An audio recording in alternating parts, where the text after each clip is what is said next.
All right, so yes, I am a stunt double here, stepping in for Jake Braun from the White House, who was unable to make it. So I'm coming into this pretty hot, and I have reviewed the concept of the panel, and so we're going to go through this. But we're going to talk about a range of issues, looking ahead to the 2024 election, and kind of drawing on some of the lessons of the past from 2018, 2020, 22, and now 24. What are the threats that we're worried about, the threats that we need to be preparing for, and then across the cyber and physical threat vectors, what are the things we need to be doing, and B, what are the available tools, what are the available partnerships with the federal government and with the private sector that are available. So with that, let me go ahead and start on Ashlee. Maybe we'll start with you on the threat side. So you're Director of Threat Intelligence for Research Labs. What are you seeing out there, both kind of historically and as we look forward from a almost strategic intelligence perspective? What are we seeing? What should we be expecting as threats for the 24 election? Yeah, I don't think it's any secret that the volume. Oh God, that sounds horrible. Sure. That the volume. Yes. Stand up. Okay, perfect. I'm going to stand. It's very important now. I don't think it's any secret that the volume of things always tends to pick up as we approach election season. The research teams at Reversing Labs sort of have two primary focuses. One of those is on more traditional malware. The other of those is on open source threats, so third-party libraries, things that would be used by developers.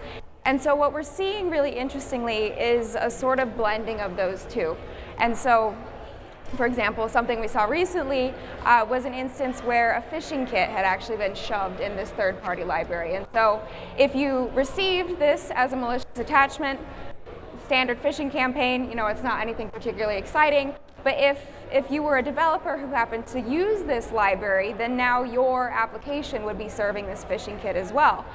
So we're starting to see more and more instances where things like malware have been just shoved into open source libraries. Very strategically, we're seeing the link of these sort of software supply chain threats with the more traditional malware. So I think that adds a level of complexity that makes it a little more difficult from a defender's perspective. So always, of course, working to try and advance those detection solutions. Yeah, and I think, so I'll stand up. Putting this into the context that you've laid down, I go back to the post-2016 election intelligence community assessment that laid out the 3 lines of effort that the Russians took. First was the technical attacks on election systems throughout the country, the voter registration databases. But of course, by natural extension, we would include voting equipment and systems within that. And then you've got the disinformation piece, and then the hack and leak campaigns against campaigns and political parties. So I think we'll put those two other aside, between disinformation and the hack and leak, on campaigns, and focus pretty exclusively here on those threats as Ashlee laid out that we may find in the systems that are used with elections. All right, so jumping on that, I will say though, it's not just going to be cyber, there will be physical considerations here as well. All right, so Michael, with some of the threat landscape that Ashlee laid out, and what you do from a day-to-day perspective or basis in Maricopa County, what are you seeing? What have you seen historically? Can you tell us a little bit of kind of the volume of attacks that you see on a daily basis, and what are the key tools that you have, and some of the things you think you need, you and your peers, you can anonymously throw your peers under the bus. But what are the things that you see that your peers are really struggling with or need to improve as we go up to 24? Sure, I guess I'll stand as well. Can you guys hear me okay? Everyone's okay in the back? Awesome. So my peers, I would call my customers. I'm going to shift this way a little bit, so hopefully less feedback. I'm actually over at the Arizona Secretary. This way is better. Okay, sorry. Here, is this the safe spot? Okay. So I was at the Maricopa County Recorder's Office. That's the biggest county in Arizona. Now I'm at the Arizona Secretary of State's office. I'm the CISO there. I consider myself to be the virtual CISO, and I've offered my services to all of the counties. So to me, we leaned incredibly heavily on the Arizona Department of Homeland Security. Sorry for all these entities, long names. They have the Cyber Readiness Program. So this uses federal Citizen DHS grant funds and as well as ongoing state funds that have been dedicated to provide best-in-class solutions to all government entities in Arizona. So in the Arizona elections community, we have regular statewide election security meetings, both for leadership teams as well as our IT teams, and we've been heavily promoting, like, folks, if you already have a solution, cool. If you love it, stick with it. But if you don't have the solution, here it is for free. It's already paid for in this hub and spoke model where we can use collective purchasing to get these best-in-class controls. They're paid for. We have contract services to help you implement them. So that's something that we've been pushing incredibly heavily to all of the counties for the past few months, especially because I know folks may not necessarily enjoy hearing this. We had a little bit of conversation before the panel. The idea that there's a vulnerability, oh, just patch it, like that's not necessarily feasible when it comes to operational elections, right? If you guys have worked in IT at all, you know that sometimes patching something breaks things. And with elections, high availability, you can't be down on election day. That's crazy, right? So you have a defense in depth to protect things. So, long rambling? No. Answered? All right. No. Can I add just one thing to that? Yeah, go ahead. I do think, though, that it is important if you know that a vulnerability exists. That's great. A lot of folks don't even know that something is out there, and so if you know that you have a vulnerability and maybe you can't patch it, at least you know, and you can put resources and eyes on it and watch for that to potentially be exploited. So that's pretty solid. It's better than zero. If I could tack onto that briefly. Maybe. Absolutely. And obviously we're members of MSISAC, EIISAC, if that's new to you, it's the Multi-State Information and Analysis Center, as well as the Elections Infrastructure, ISAC. So they, these communities let you know, hey, there's this critical vulnerability, right? Like Log4j, you recall Log4j, or there was a huge Microsoft Exchange issue recently, right? Those kind of things, I know that we're in a change freeze right now, we're close to an election, but you have to patch this stuff, you cannot wait. So there is that. So John, maybe let's pivot away from cyber for now and then talk about some of the physical and resilience issues, because maybe you can tell people what life's like in Vermont, administering elections up there, and the set of threats and challenges that you have to deal with on a daily basis. And then what I want to do is come back around after and talk about what help you get from federal government, what's helpful, and then what more do we need, but then also what are some of the other mechanisms we use. Talk a little bit more about the ISACs, for instance. So start with our physical. Yeah, of course, the election administration right there on the ground is where the conspiracy theories really hit the strongest.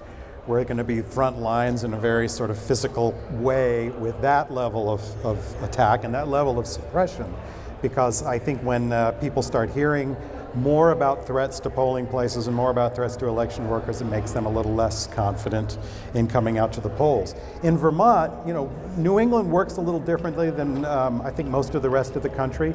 We have very small jurisdictions that can be it's at the town level, not the county level, so jurisdictions can be as small. In New Hampshire, say, of a town of 10, 12 people, will be just as much an election jurisdiction as Boston.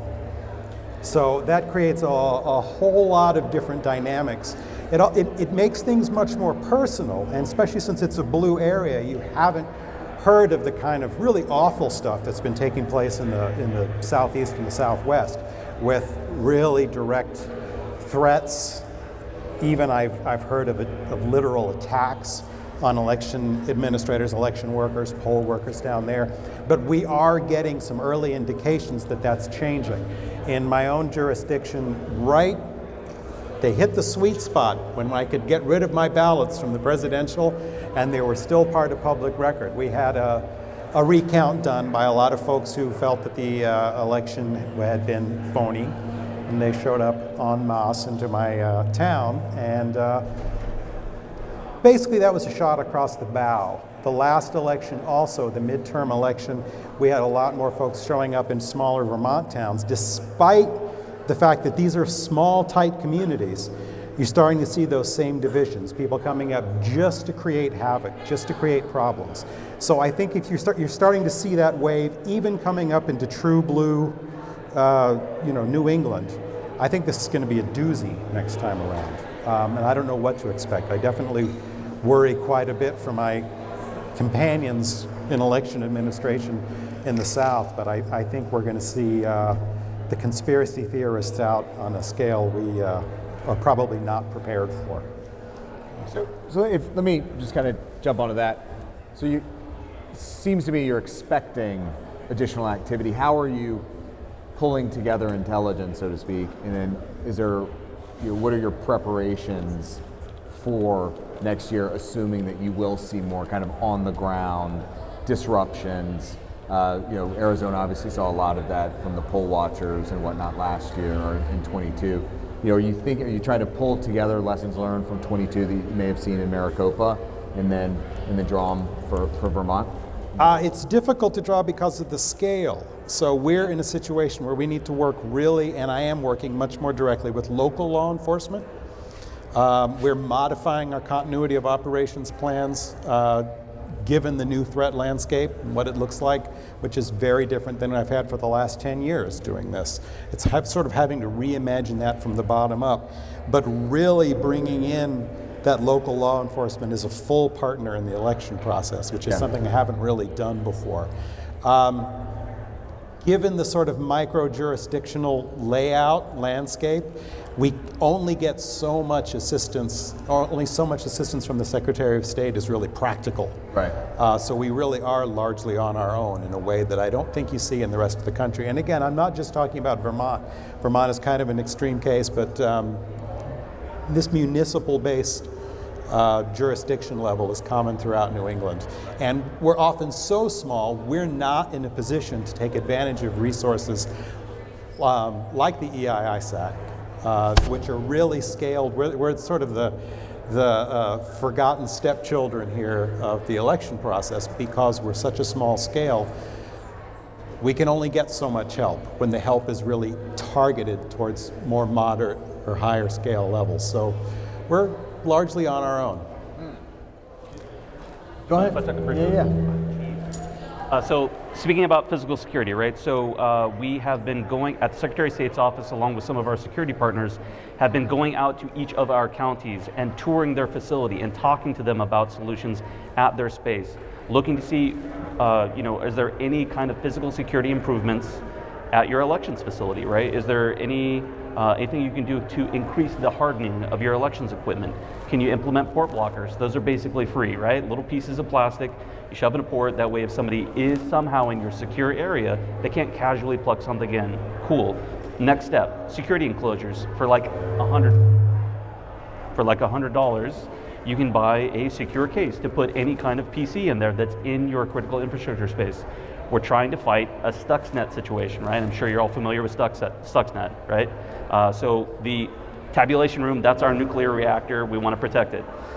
We've also been recommending, at Maricopa and at the Secretary of State's office, we've engaged in active shooter training, defense against active shooter training. I'd rather over-prepare and never need it. I hope we never need it, but there could be a shooter event. I want to make sure that our staff are as prepared as possible and have a plan, run, hide, fight. And I'll tell you, we did the Alice version put on by our Capitol Police, and that really underlined for me, like, the first rule is run. You're not an action hero. Every single time in the practical, when they had like a Nerf gun, I got shot every single time. Every single time I didn't immediately run away. So sincerely, if there's ever a shooter event, there's my advice to you, run away as fast as you can. Other than that, we work incredibly close with our sheriffs, and so we've made sure that when we go out to the counties, make sure you know your security folk. Bring them to the table. Let's talk to them. Bring your facility folk. Are there any doors that need additional hardening? Do you need any cameras to make sure you have the visibility on things? What? Oh, yeah, sorry. We've also, again, this is a bit macabre, but We've put together some defense against active shooter kits as well. If you notice the doors that have the metal hinges on them, if you cover that with some piece of old fire hose, it's basically a physical barrier. Those doors can't physically open anymore. That's one of the recommendations we got from the federal DHS when they come out and do physical security assessments of our facilities. We've also included a glass breaking kit. If you're on a ground floor, you have a window, you can break the glass, get out. Tourniquets, chest seals. If somebody gets shot, it's depressing stuff. At Maricopa, we also had a third of our staff CPR trained, right? If someone has a heart attack, they're ready to go. We're also recommending they take stop the bleed training, which if somebody gets shot, it teaches you how to apply a tourniquet. If you get shot in the chest, it's important that you don't just try to pack it. You need a chest seal to protect yourself appropriately. John, is there anything you would want to add on the physical, the active shooter piece, or Michael pretty much cover it in grave, depressing detail? Sorry, sir. Well, I would add a little to the first part, just to be more depressing, the first part where you talked about literal physical security. I'm going to harp on the very small jurisdictions thing again. This is my mantra. I've been talking about it at DEF CONs for years. Well, just to be clear, while New England may not resemble Arizona, Wisconsin and Michigan also have a significant number of individual jurisdictions in those states. Right. And also town-based in cases. Yeah, absolutely. And even something as simple as cameras are something I don't have. And the money does not come from the top to allow for that. Elections are traditionally done with this is a traditional town meeting part of the country, right? Where old style democracy folks, the history of these towns is to all come together and yell and shout and fight it out and make your decisions.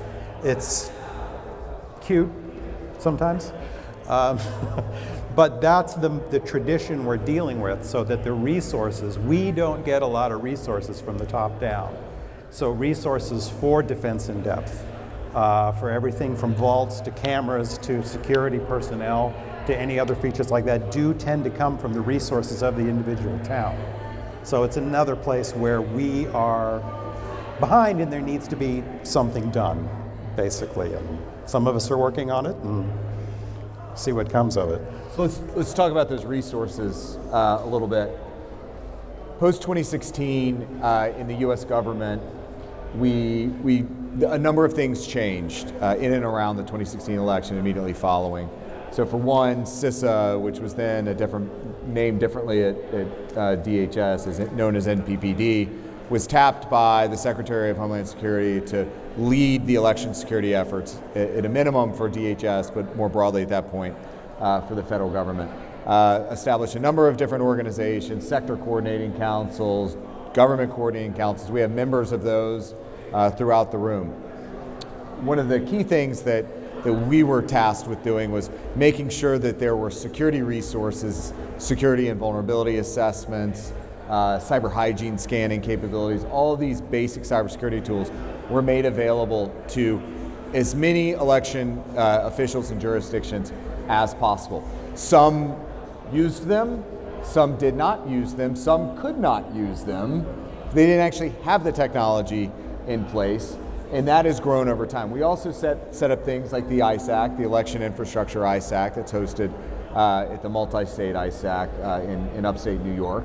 And then we were just talking about Tabletop the Vote. So we would hold annual tabletop exercises to walk through various scenarios that may come up and how we would prepare for them. So in that time period, in the run-up to the 2018 election, starting in February after we established the Election Infrastructure ISAC, that's February 2018, by that summer, or right before the election at least, we had all 50 states participating in that ISAC, which was a huge accomplishment. And, what I felt at the time as director was my KPI was getting all 50 states signed up in advance of the 2018 election. We did that in one way or the other. I made 50, by the way. Me personally.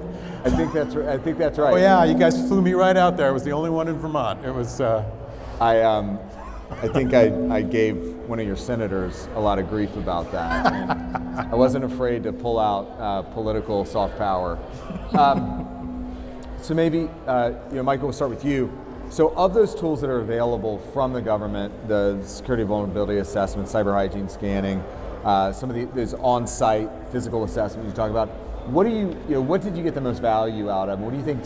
And then, maybe like, what do we need more of, and maybe not as much as something else? Oh, sure, yeah. I would say that I'm the biggest fan of the physical security assessment, having our DHS rep come out, right? This is someone who is an expert on physical security. He can walk around the building, or she, the previous one was quite a nice lady. And what's amazing is you already kind of know in election operations what your pain points are, right? I need more cameras, I need a fence, stuff like that. Now you have a report from the Department of Homeland Security that says, hey, it'd be nice if you had these things to increase your security. So that is phenomenal when it comes to applying for grants or talking to your board of supervisors or however your county works. Like, it's not just you anymore being the squeak wheel saying like, hey, I really need cameras. Oh, well, it's the federal DHS telling me I need cameras. So to me, I love that. If you had infinite money and influence, what I really, really want is something like a Tiger team. I don't know exactly how it would work, of CISA and probably your state DHS to go out to all of these local entities. Look, the people that are running your local government entities are doing the best they can. They're great at operations. They keep the light on. Technical debt accrues over the course of decades, right? You develop stuff to make sure that your business functions.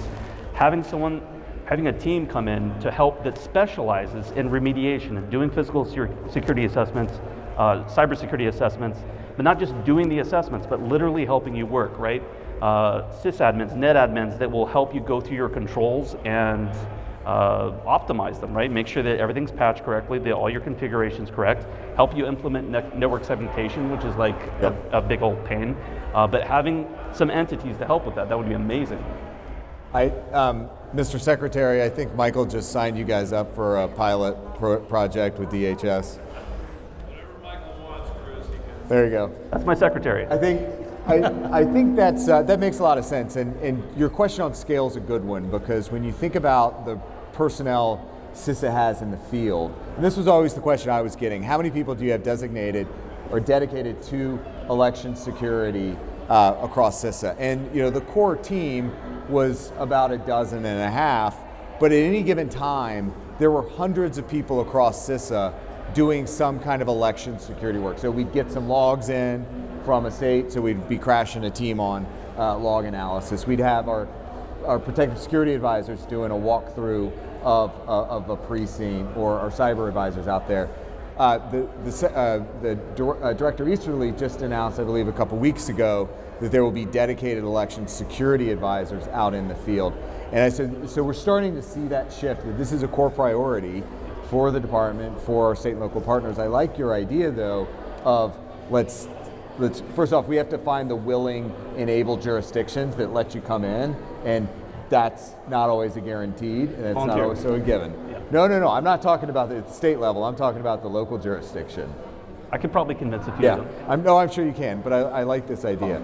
So from a physical perspective, what do you see differently here, or is it the same? You're still working with the ISACs.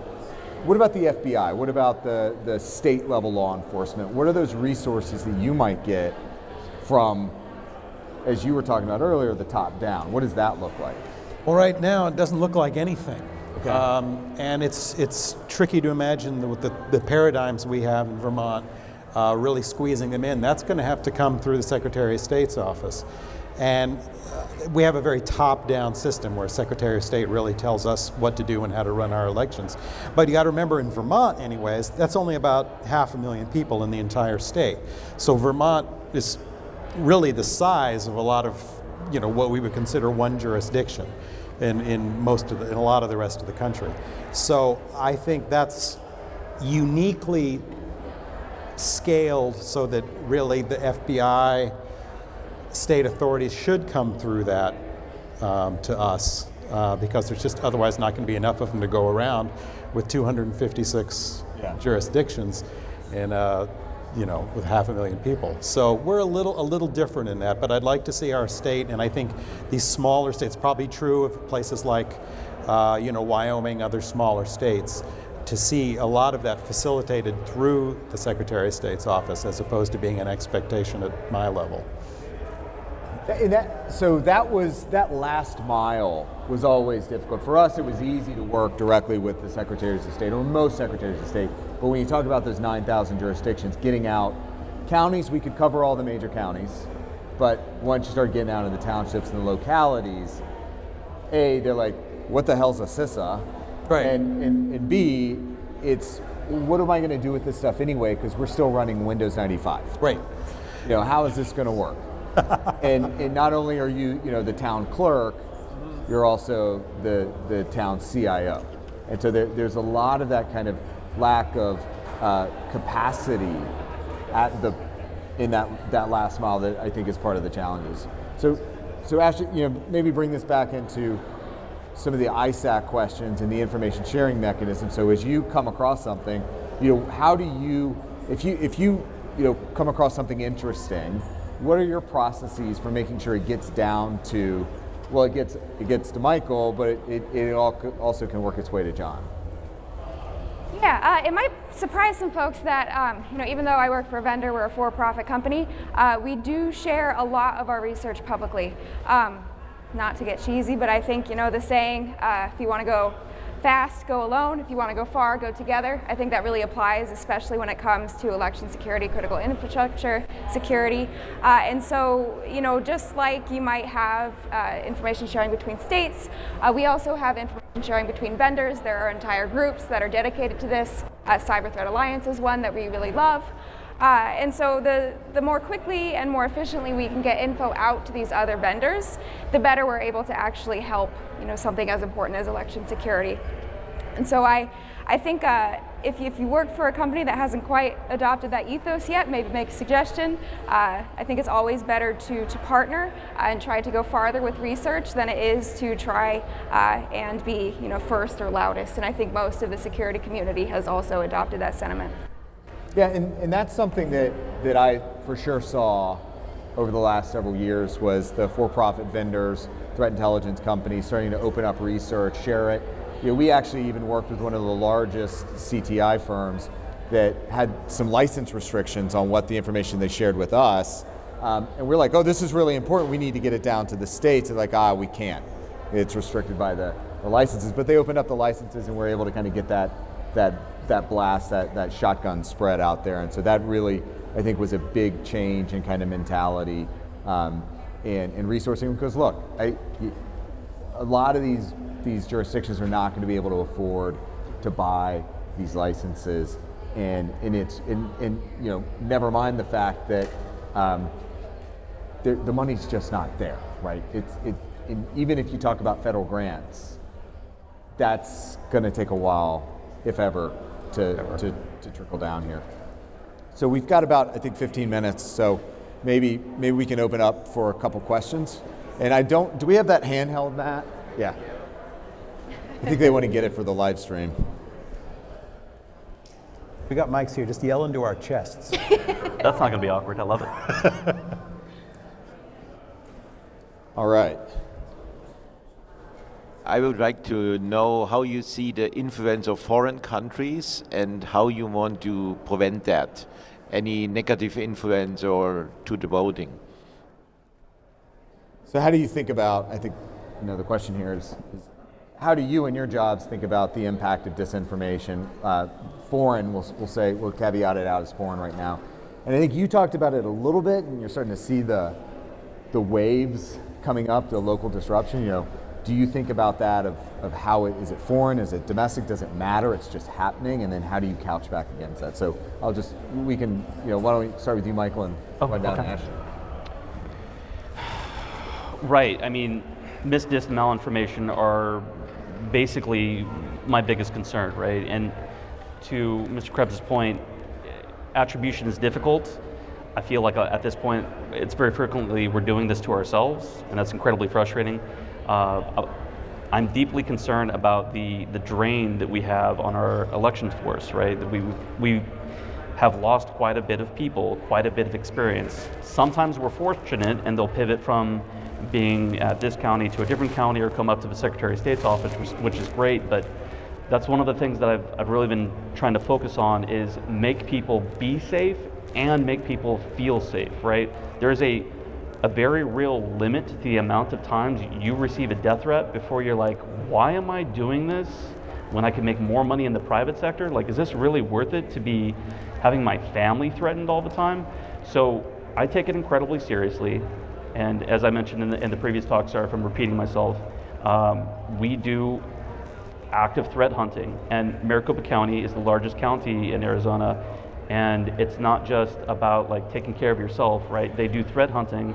If they see something that affects a different county, they report it. They report it up to us. We have a precise codified process. We are fortunate in that it seems like we have the gold standard when it comes to fusion centers, the ACTIC, the Arizona Counterterrorism and Information Center. It's the fusion center with local, state, federal law enforcement. They take everything seriously. We report threats and they handle it, right? It tends to be a one-way street. You don't get to always hear what happens. Sometimes you hear what happens in the media.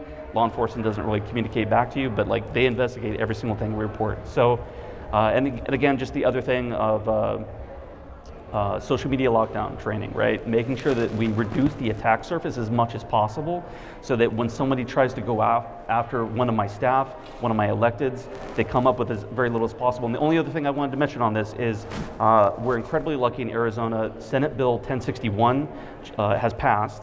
And what it allows is for anyone who is a election official, they can have their information redacted from public record. So no longer are their addresses going to be out there. I've made sure to communicate with our courts to make sure that we know exactly what the process is going to be. And as I talked about before, we have these statewide election security meetings. I'm going to hammer it home.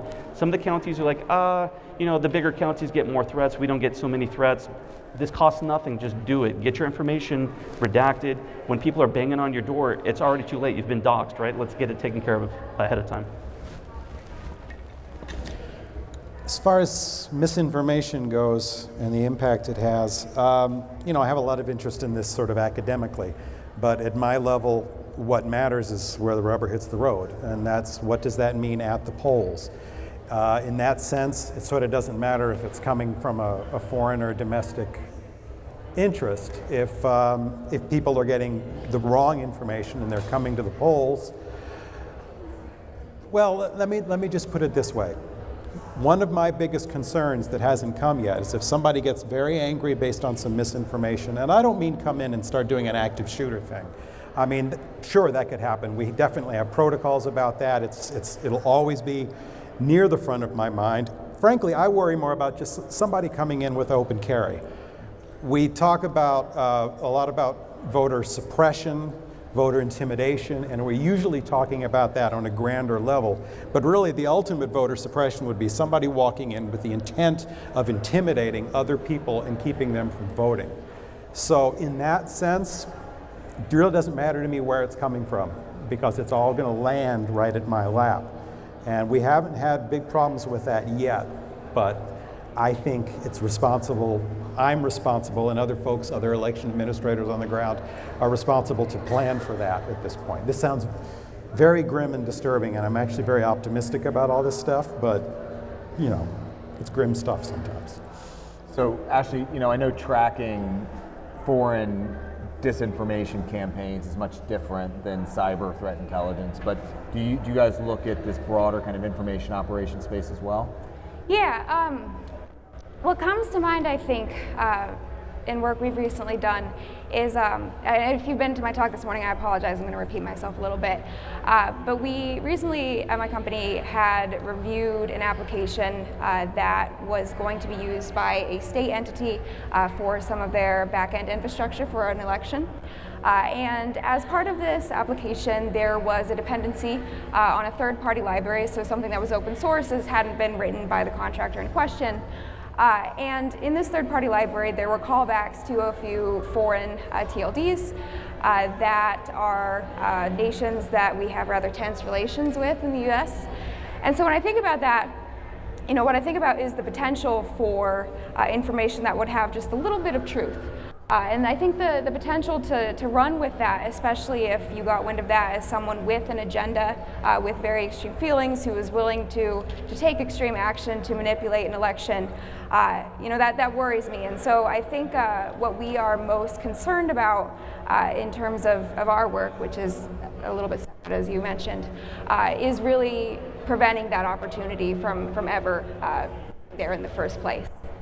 I think that's a really key point, is that how little fragments that are not at all relevant to the casting, counting, certification of a vote, or the disruption of it, yet become the kernel of a conspiracy theory that then feeds that sort of activity you just talked about and some of the things that you guys have seen in Arizona. So maybe let's play off that a little bit and talk about understanding that, again, 2024 is around the corner, and you both experienced, whether it was in 22 or 20, audits and post-election reviews, things like that. Understanding my personal view is post-election audits are a very, very good thing, assuming they're professionally conducted, set to a certain set of standards that are commonly accepted and agreed upon in advance, rather than post hoc. Maybe do you want to talk a little bit about how you are thinking about preparing for post-election reviews, post-election audits that are both whether in statute or could be coming down the pipe? Maybe we'll start with that. Sure. Yeah, obviously I like audits, right? But to Mr. Krebs' point, they should be run by professionals that know what they're doing. Without using too many names, the Arizona Senate had an audit in 2021 of the 2020 general election, and we have an election procedures manual, and it dictates how you do audits of things, and it doesn't use the word lazy Susan in it ever at all. So like the idea of spinning and trying to count ballots and allowing for discrepancies, it's surprising that they were even remotely close to the actual count. So not a fan of that. We have thought about, if we're going to have to do audits like this, how can we improve, right? There's always a way to improve security in elections, right? Because it's a system that exists in the universe.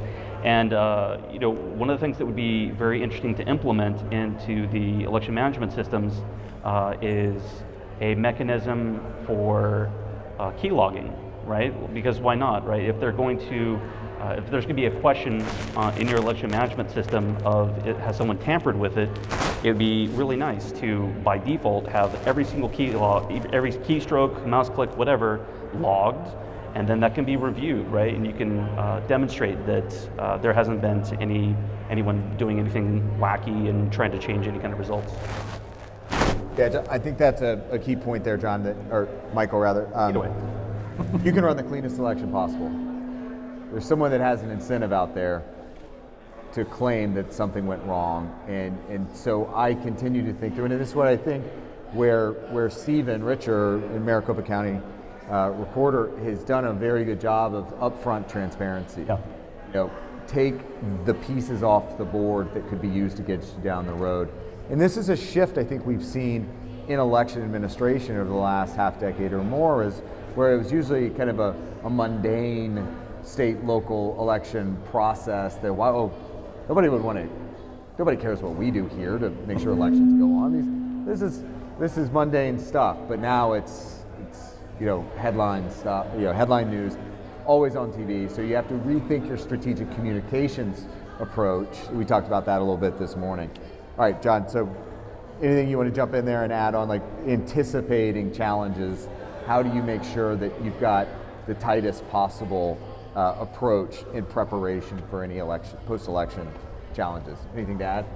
Well, we're definitely dotting our I's and crossing our T's more than we usually do. I think we, again, to harp on the small jurisdiction, we would like to see a little more leadership from the state. I'll tell you all something that is probably going to shock you. I've been running elections in Montpelier for 12 years, and the Secretary of State has audited my voting machines exactly 0 times. It has never happened. That would like to see a little, to pass the buck a little bit up. I'd like to see a little bit more of that. But other than that, I'd like to say that we've always done everything absolutely up to specs, dotted every I, crossed every T. Now that I'm actually doing that, I'm realizing that we haven't always. But we're certainly taking the steps now to make sure everything can go as well as it possibly can. Do you not have LNAs in Vermont? Do you not do logic and accuracy tests by the Secretary of State? Nope. Okay. Well, no, let me qualify that. They are done randomly. Okay, but not every election? After every election, they're done randomly. My number has yet to come up. So I think a random test is inadequate, I guess is my point. So we do test. The state level tests. The state level tests. And they'll go to individual jurisdictions and test and audit their machines.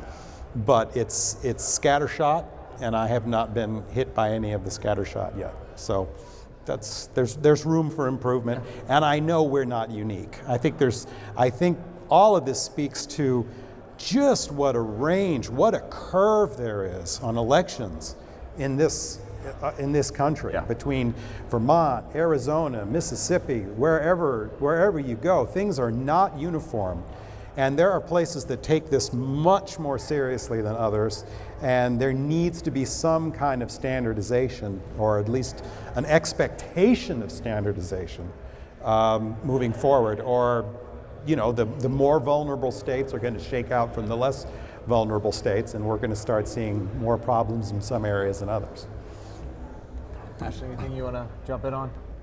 I don't think so. Okay. I think it's all right. So I think we're getting up to time here. So I'm against better judgment. I'm actually I will take another question from the audience. All right. So we'll take two because the hands went up simultaneously. So since you're right in front of me, Can we roll the dice? No. Okay. there you go. So this is kind of playing off of what you said. So, in any type of sales, right, you have different segments that you're in. And right now what I'm hearing your segment in is you're in a defensive mode. You're going to get attacked. I'm in a defensive mode. It's always fun to carry the ball, right? I think Americans want to be peaceful and get along, but you have a product that you're keeping secret. If you got in front of the camera 500 times and said that to the public, and we're not perfect, but here's what we're doing to make them as secure as possible. You did yours, you did yours. Why not get in the offensive mode and start educating the public as much as you can and really do those things? Hey, we know we're not perfect. We're plugging the holes, because how many people have iPhones? I've had to convince so many people that the notifications to update your iPhone, this is not a secret conspiracy to get into your iPhone. This is that they're putting a patch on your phone so people can't get in. So this is from the other side, because I believe a lot in détente. Be prepared for the worst. My husband's a retired AC for LA County Fire, right? Be prepared for the worst, but you have some time to start building confidence. There's a man from Holland here, and we actually had some conversation about building trust. It's not going to happen by saying it once. You're going to have to get on there and create a PR program, and really people don't want to be fighting. And honestly, you have a lot of Christians in this thing. What if Jesus was sitting next to them? You really need to say that. What I heard that you exposed, people need to know that this is what's happening to their neighbor. This is not acceptable, right? But get out there and tell them, stop keeping your product a secret. We are doing this. We're trying to do auditing. Yes, you can hack the machine, but there's all these other walls in place other than the machine that's helping keep the machine secure. It's not just the hack. Get out and just start talking, and it's not going to be once. It's going to be a lot. Respond to that really quickly, because you're so right. Okay, this is something I talked about in my own talk, so if anybody heard that, you're going to get a little bit of a rerun. But I am an incredible optimist about this. I think the message is not that there aren't going to be problems, that there aren't going to be challenges, and not theoretical challenges, but actual, some of this stuff manifesting. But if we are looking at all the problems openly, and we're doing everything we should do, we're covering all the bases, that when we take a hit, it's going to be a glancing blow and not a mortal wound. And I think that is the message to get out. Like I said, otherwise a lot of this becomes kind of nihilistic. But when I talk to folks, I always close up with that, because that's what brings it all together, and that's why we're all here. That's why Voting Village exists, is to shine that kind of sunshine and show the world we're going to do everything right. So the PTSD you just triggered, by the way, with me, because this is what we did for the 2020. Super quick. So, yes, I'm here. We're having this talk. My Secretary of State's right there. My communication director is here. And just the facts.vote. Like, we are trying, but the lies are more sexy than the truth, right? We've got 2,000 mules. We have an elections procedure manual, right? Like, nobody wants to read that. So we're, right, well, we are trying. I assure you, we're trying. All right, sorry, I think this is going to have to be the last one. So I have a question about sort of training for poll workers and training for the voter. Sometimes the risk is inside the house. So is there like insider threat training you do, or other sort of cyber hygiene training you do for election workers? Oof. Well, the last election was the first time I ever had a moment of doubt about a couple of my election volunteers. I was like, So I don't look for that. I'm not looking for the sneaky ones, and maybe I should be. I have the great luxury of being in, I'm going to say colors here, super blue, very positive, very election-oriented, civic-oriented Montpelier, Vermont. Others don't have that luxury, but I guess it's a long-winded way of saying I have thought about it, and I don't have good systems in place yet, but I will. I'm absolutely concerned about insider threat. Ooh, I don't have to stand. I'm absolutely concerned about insider threat. I do need to stand? Okay. I am absolutely concerned about insider threat. In Arizona, we have election officer certification, and that kind of thing is discussed there. Maricopa has specifically implemented premium poll worker training. That's multiple day-long training, right? And it's very much a see something, say something.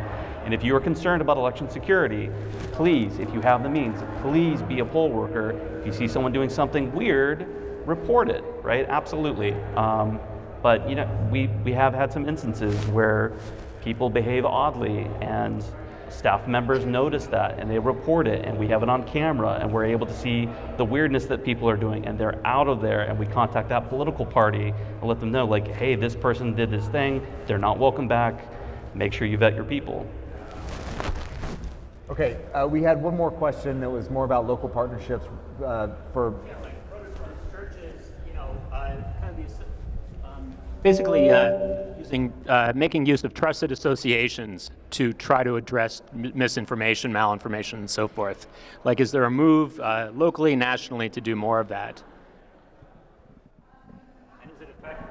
I think that's a tricky thing to do as the local elections person, to sort of coordinate civic groups. You get into questions of who are you bringing into your partnership, because I mean there is a certain degree of neutrality, I think, that has to be maintained, and that's the kind of thing I would like to see somebody else do, but I think coordinating it out of my office would be problematic. There'd be anything from, questions, who am I bringing in, why am I not bringing in others? There could be questions of implicit bias that then come up. So I'd love to see that happen, but I don't think I'm going to do it. So forgive me, but I don't remember the name of the association, but there's a veterans association, right? And veterans are the most trusted people. Unfortunately, they're also frequently the target of MDM, right? But there is an initiative to utilize veterans for poll workers. And I mean, what kind of psycho is going to be threatening veterans? So I think it's a very, and they're trusted, right? So.